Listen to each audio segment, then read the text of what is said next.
మాట్లాడింది నేను ఏమట్లేను నిన్ను సమర్థించుకో. నేను రాజశేఖర రెడ్డి గారి గురించి చెప్పాలంటే ఇంకో వెర్షన్ నేను రాంగ్, నేను ఐడియాలజికల్ గా తీసుకెళ్తాను. నేను ఏమంటున్నాను, రాజశేఖర రెడ్డి గారి చర్చల పిల్లలనే ఎన్కౌంటర్లు జరిగినాయని ఇప్పటికి ఉంది నక్సలైట్ వాళ్ళ అభిప్రాయం. ఆ రోజు అడవులకి వెళ్ళి చర్చల సంతం నుంచి మళ్ళీ ప్రతి ఒక్కరు వెతికి వేటాడి ఎన్కౌంటర్ చేశారు. అదొక వెర్షన్ పోతే రాంగ్ అవుతుంది. మళ్ళీ నేను అదే చెప్తున్నాను. నేను ఎందుకంటే ఏ పార్టీని విమర్శించడానికి పోవట్లేదు. నేను ఆ బీజేపీ ఆర్ కాంగ్రెస్, నువ్వైనా నేనైనా ఒకటే.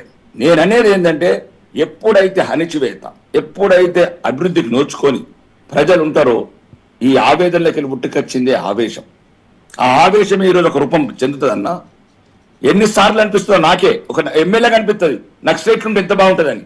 నాకే అడుగడుగున అవినీతి, అడుగడుగున అమాయకులు కానీ ఒక ఎమ్మెల్యేగా చెప్తున్నా అన్న. ఈరోజు మీ రాష్ట్ర ప్రభుత్వంలో ఎమ్మెల్యేగా చెప్తున్న అవసరం అయితే రేపు గవర్నర్ దగ్గర కూర్చొని మాట్లాడదాం ఇద్దరం. 6 తీసుకొస్తా 90 విలేజ్లలో ఎంత అన్యాయం జరుగుతుంది. నేను ఏమంటున్నా, నాకు రాజకీయాలు వద్దన్నా, ఉంటుంటా పోతా రాజకీయాలు. నేను ఎప్పుడు ఎందుకు చెప్తుంటే నక్సలిజం ఎందుకు వచ్చిందని మన వల్ల వచ్చింది అంటున్నా. ఏం చెప్పింది ప్రభుత్వం? ఇప్పుడు అంబేద్కర్ గారు రాసిన రాజ్యాంగం ప్రకారం ఉంటన్నా కొన్ని ఏదైతే న్యాయము, పేదవాడికి న్యాయం కావచ్చు, గ్రామీణ ప్రాంతాల మౌలిక నేను ఎన్నిసార్లు చెప్పినాను అసెంబ్లీలో కూడా. గౌరవనీయ ముఖ్యమంత్రి ఎంతసేపు ఈ రాజకీయ నాయకులు ఒకటేనండి, outer ring road, regional ring road, Adilabad Lambadi తండలు తెలియదు, ఖమ్మంలో ఉన్న కుసుమంచి తెలియదు, నల్గొండలో ఉన్న అన్నను చెప్పాను. ఇప్పటికీ ఈ రాజకీయ నాయకులు 119 ఎమ్మెల్యేల గురించి మాట్లాడుతున్నాను. నేను మాట్లాడుతున్నా, ఎమ్మెల్యేగా మాట్లాడుతున్నా. ఇప్పటికి 10 సార్లు చెప్పిన, అధికారులు కూడా చెప్పిన, దయచేసి ఈ ఆలోచన విధాన్ని మార్చండి. ఎంతసేపు regional ring road, outer ring road, farm హౌజులు కట్టుకుందామా, ఇదే అయిపోతే మరి ఎట్లన్నా మిగతా తెలంగాణ ప్రాంతం మరి అంటే ఎక్కడ నేను చెప్పేది నక్సలిజం ఎక్కడికి వస్తుంది, ఎందుకు వస్తుంది?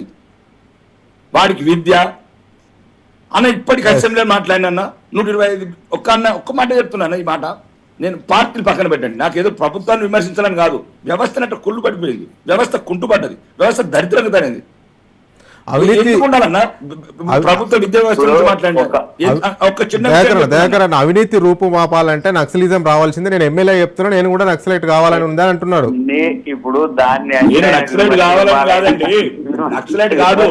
ఒక్కోసారి ఒక చిన్న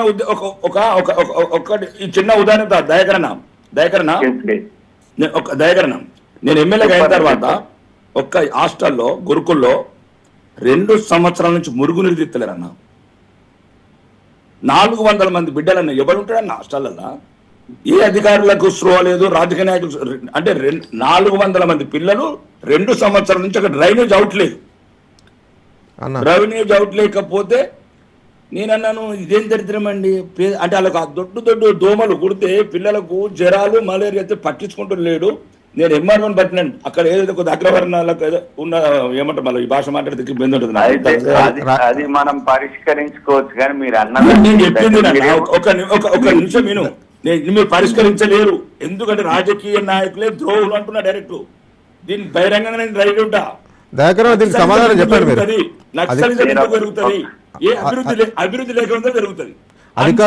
అయితే అన్ననేమో ఇప్పుడు రాకేష్ అన్ననేమో ఇప్పుడు సామాన్య పరిపాలిస్తే నేను అనేది ఒక నిమిషం ఆగన్నా. నేనేం రేవంత్ రెడ్డి మిమ్మల్ని విమర్శించట్లేదు, రాహుల్ గాంధీని. నేను రాజకీయ వ్యవస్థను అంటున్నా, నీకేం బాధ? నేను కాంగ్రెస్